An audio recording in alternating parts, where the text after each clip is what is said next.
Okay guys, so we are back out at the farm, and we, as you could see from Facebook, did not go to Michigan, just for the simple fact it was postponed until October. So we're just doing some little routine stuff on the Jeep here. The transmission had some issues. We're getting that worked out, and we were having issues with it getting a little warm. So we are installing a new 40,000 pound gross vehicle weight trans cooler, which should keep that little 3,000 pound Jeep pretty cool. We're also gonna throw it on the scales here in a little while. I see what it actually weighs.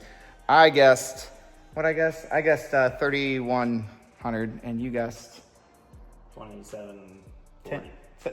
I think it was 2710, but we'll go with 2740.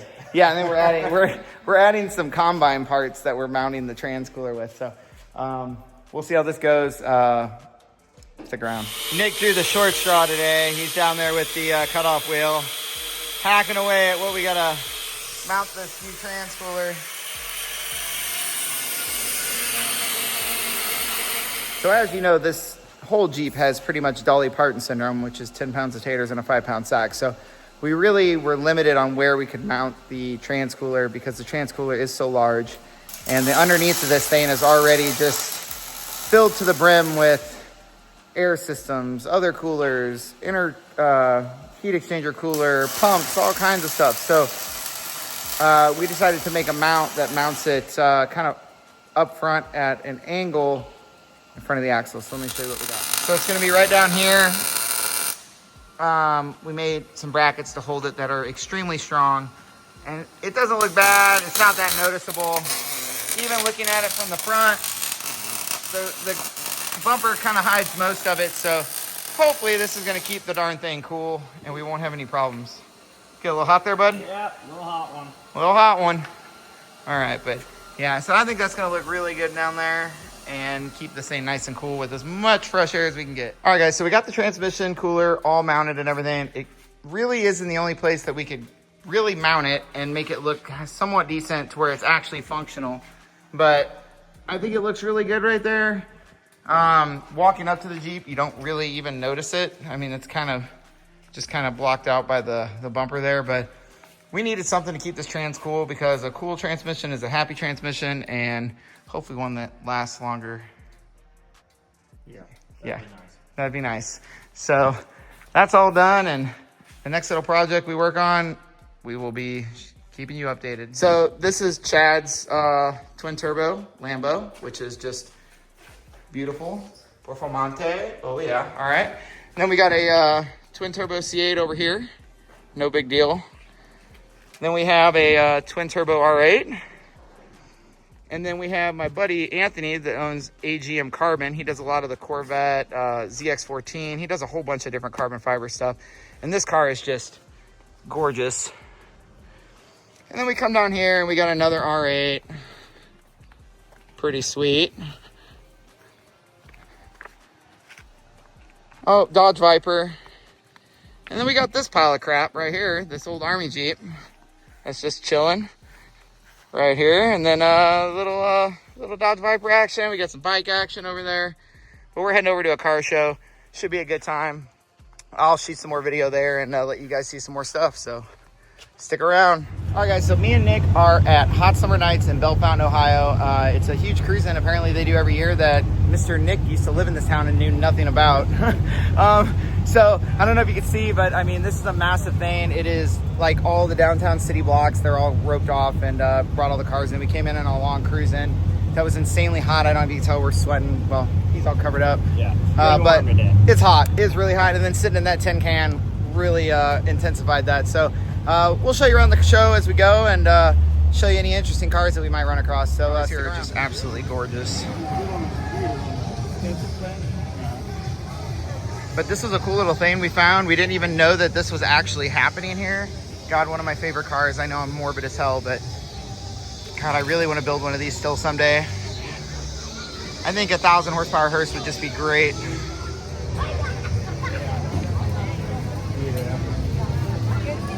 Now, one of my favorite vehicles here, which I'm sure you can guess why, is this M38.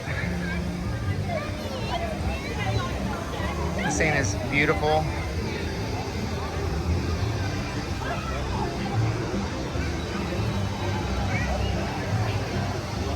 you get done, I want to talk to you. Yeah, no worries.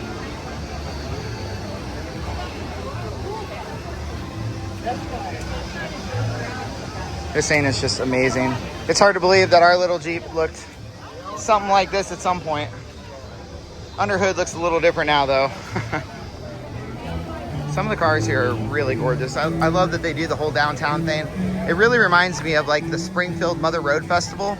If you haven't heard of that or seen it, it's done in Springfield, Illinois, and I really recommend checking it out.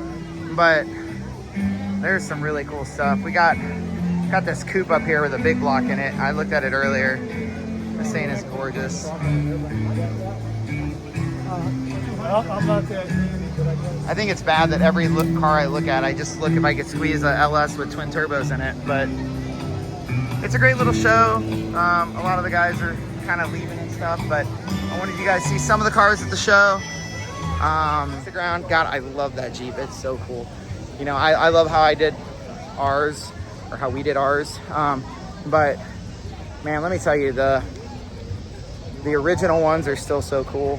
And like a lot of people don't know, my first Jeep was not an actual military Jeep. It was a CJ3A, and I used that for the, I painted it up like the Army Jeep, and that's what I used. But you know, this one was an actual M38A1. Like I remember, if you remember when you saw the videos, it actually had the plate on the frame to mount the machine gun and all that fun stuff. So pretty cool stuff. I'm heading back over to the Jeep now, and we'll see where we're going after this. So before we left, we had to bring the Willys over next to the other Willys just to get a little comparison here. But it's wild how different they are, yet still kind of similar.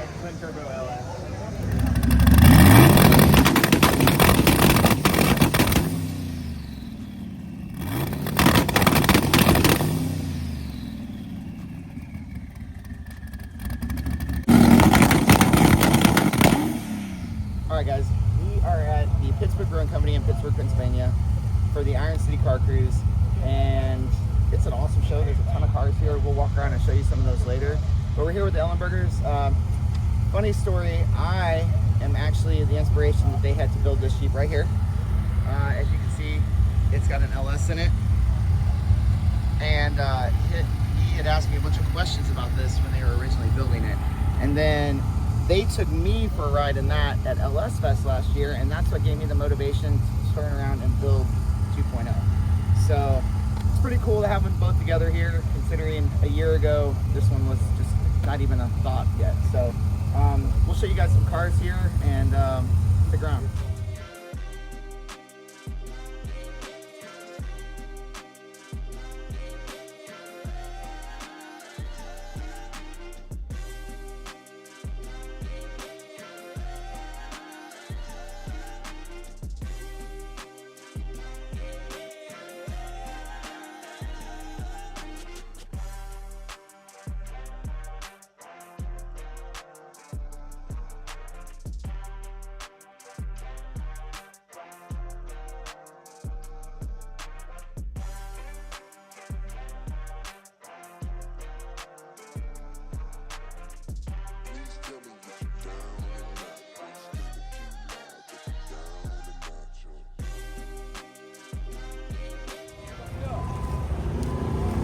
Power wagon.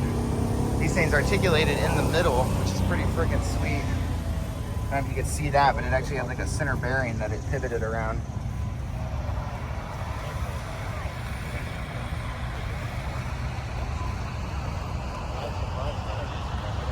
This thing's beautiful.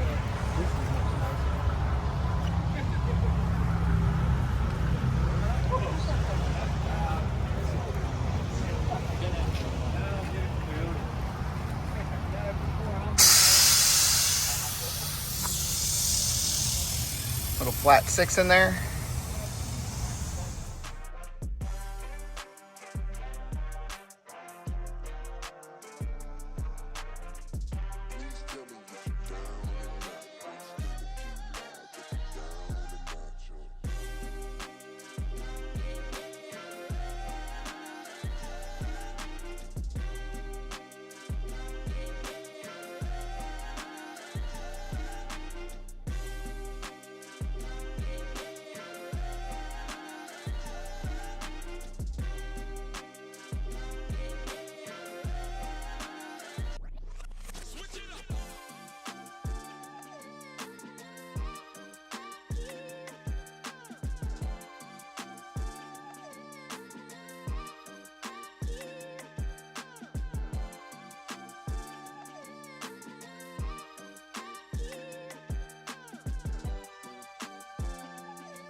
You might not be able to tell, but this fire truck is the longest fire truck I've ever seen.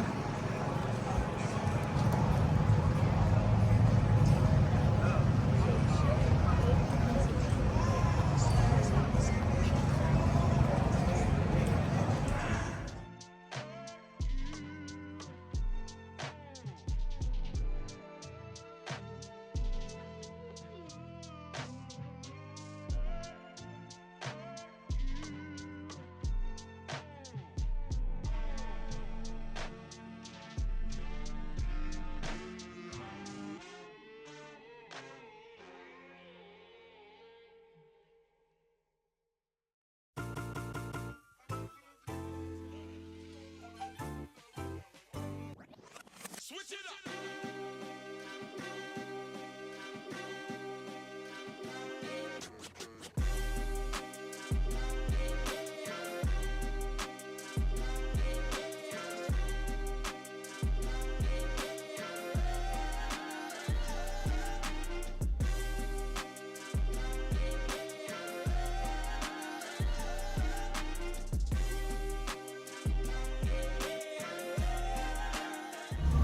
All right, guys, so I'm here with Gary Ellenberger, and this Jeep right here, he actually built, when did he build that? So he got it done just before LS Fest of 2024, and when I was there, he was gracious enough to take me for a ride in it, and it turned out that that was all the fuel for the fire I needed to build another Jeep. So I literally got out of the Jeep. I told him, I said, I'm building another one. Nick, holding the camera right there, knew immediately that we were building another one.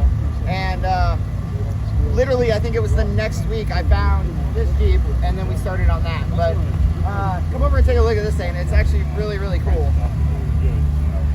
It's an LS3, right? Yeah, so this is an LS3 with a 4-speed manual. And what year is this one? 51. It's a 51 CJ3A.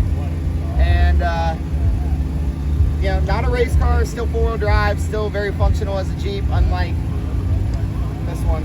But it's really cool to see, and like I said, it was neat to be back in one, because that's the same model that my first Jeep was, which is a CJ3A.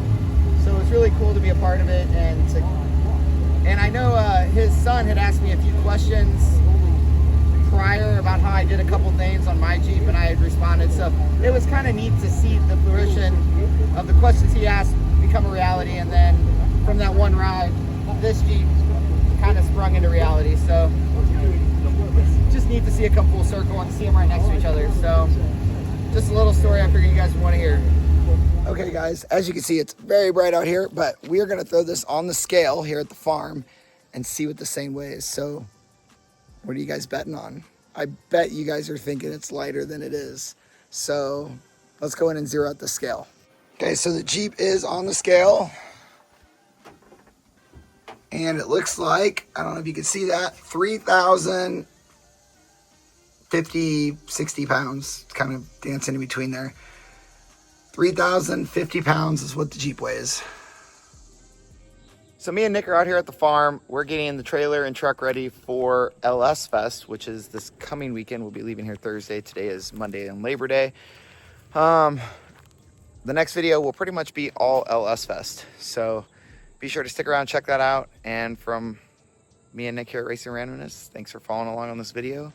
I know this one was a little chaotic too, but we're really working on trying to get a video plan for each video now. So we'll see you in the next video. Always, like, subscribe, share. Thanks, guys.